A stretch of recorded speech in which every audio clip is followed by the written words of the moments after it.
really quickly, I think we touched a little bit on previously the element of trust. And I think that this is something that really needs to be discussed, especially in relation to white allyship. Yeah. Trust is a really hard thing for many Black people to give to whites, not just at this time, but I think, you know, when we think back to all of the atrocities that have been done, right? Like not just, you know, here within the United States, but literally on a global scale, right? Like you think about colonialism, you know, the caste system that is for a large part still in place in places like India, that was born out of British imperialism, you know? And, you know, all of the just ongoing, you know, sort of ways in which white people all over the world have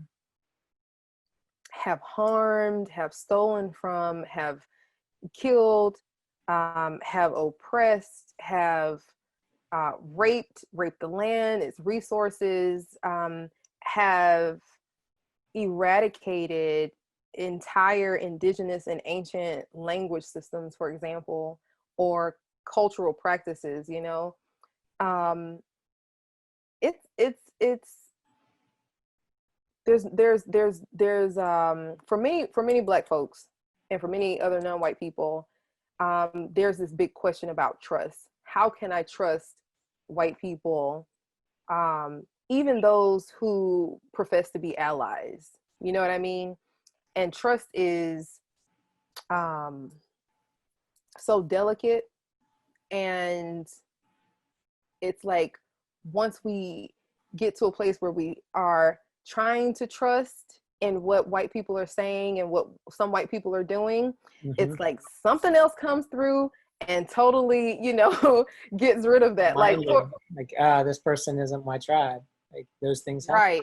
Right, right. People is just saying the wrong thing or not speaking up, not recognizing and not speaking up on your friend's behalf. And right. This person doesn't have my back. Right. So right. And it's like things like that. And then of course these like larger, sort of more inflamed, more visible things that we're seeing like in the media, where you have someone, say again, the agent provocateurs, the people, the white people instigating rioting. Like exactly that was going to be the white person that's protesting with you.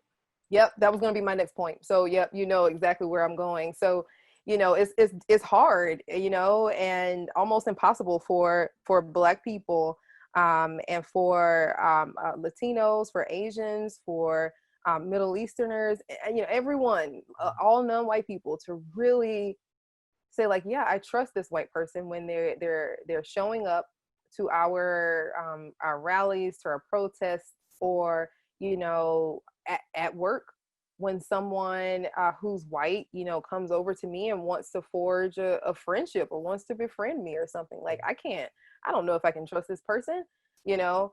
And even more so to the point, I think you saw my post today about these beauty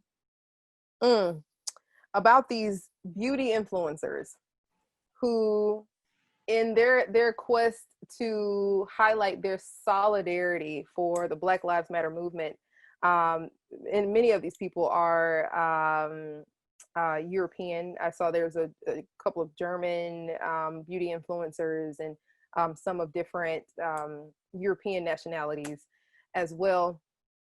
You know, in their quest to do what we said before, which is to be somewhat performative, to to show their allyship, what do, Mark? They decide to adorn themselves in blackface, to show that we are all one and we are together. None of us can be separate. And so they literally cover themselves, you know, in there's one person in particular that literally put on like black paint over their entire face. And then upon my inspection of this person's photo, had these tattoos on their Oh neck. no. Yeah, like it's like gang signs or Okay, not that's gang what. signs, I'm sorry, but like gang affiliation tattoos, Mhm. right? And I'm sitting there and I'm looking at this and I'm like, yep, this is how not to be a white ally, right? And there's this term called a scotoma, which is basically like this blind spot in a specific area of our brains. And I truly believe that this is like a scotoma of consciousness almost, or mindfulness. That's the word that I'm going to use. It's like to be that, or pretend to be that unaware in 2020, when there is no shortage of visual information and also just a plethora of articles that speak out against this, that happens literally every Halloween here in the States, Yeah. right? It's like, and yet, these self-professed, self-named white allies engage in this very deeply racist, this racism from antiquity, right, from like the 1800s, and also are very unapologetic. And one person in particular that I called out refuses to take down her photo and issued a statement, being very outspoken and adamant about why she's not going to take it down, which is simply another layer of white privilege. And right, and my sentiments are that when someone from an oppressed group says to you, this is offensive and this is why, you automatically need to address the situation. You need to apologize for your scotoma of mindfulness, and Mm-hmm. you need to take it down. You need to do whatever it is to course correct, or to just basically, undo what you did. And so, yeah, so for all of those reasons, like, with these beauty influencers, and these Antifa and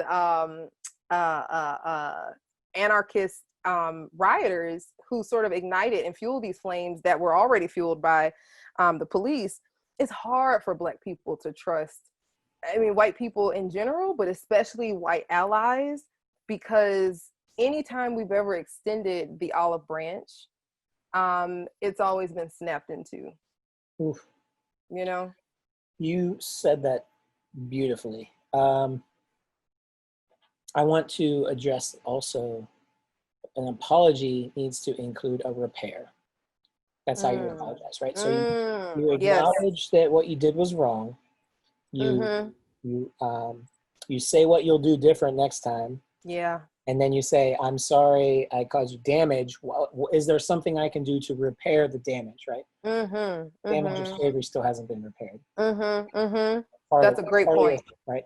When we talk about trust, it's important to, you can't just, it's trust but verify. And so verify takes a long time. You have to know that this person stood with you Yep. way back then, way back then, way back then, way back then. Absolutely.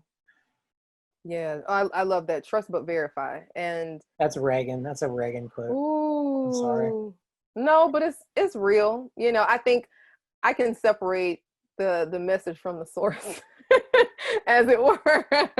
Yeah, I mean it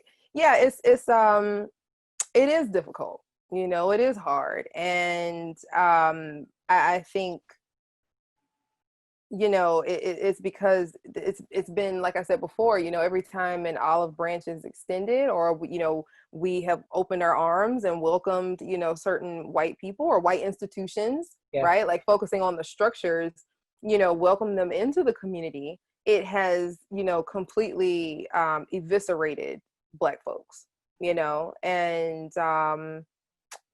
it is hard, it's difficult, but I do think that understanding how racism affects the oppressed and the oppressor, right? To highlight one of my favorite authors, Paulo Freire, you know what I mean? Yeah, Which they call me oppressed. Yeah, I talk about his work all the time. I mean, it has left such a massive impression on me, between both undergrad and graduate school. And then, working with my work that I've developed in the last couple of years, he wrote this book in the 1970s, and it continues to ring true today. Like, Yeah. racism harms Black people, or should I say, racism harms those who are non-white, and it harms those that are white too. Because what it does is it manipulates and corrupts your mental processing, for both groups of people. It severs you from your humanity and who you truly are, Mm. and it essentially, I think in the video that I posted earlier this week, in regards to conformity, right? Like, there are these systems in place that force us to conform in a specific way, Right. because there is one agenda and one agenda only, and that is control by any process necessary. It is about control. Yeah, control of money, Mm. control of how people move and our mobility, control of how we think, and also control of how people forge ties and connections, regardless of race, class, gender, ethnicity, socioeconomic status, ability, religion. Like, it is about controlling us, and the best way to do that is through separation. It's not up to the oppressed to change. It's on the Exactly. oppressors. And so when enough of us rise up, then the puppet masters, then they're like, oh, we have to appease them and we have to do something now. And that's just how Exactly. the game works, is appeasement. Until we change the game to actually be about democracy, which we're not. We're a Mm, flawed democracy, according to the United Nations and world global indices. Um, mm. and we can know the money behind the politics. Right. We Right. won't know. We won't have true freedom, and that's everybody. That's me. Mm. That's you. So we're in this together. We have to remember that.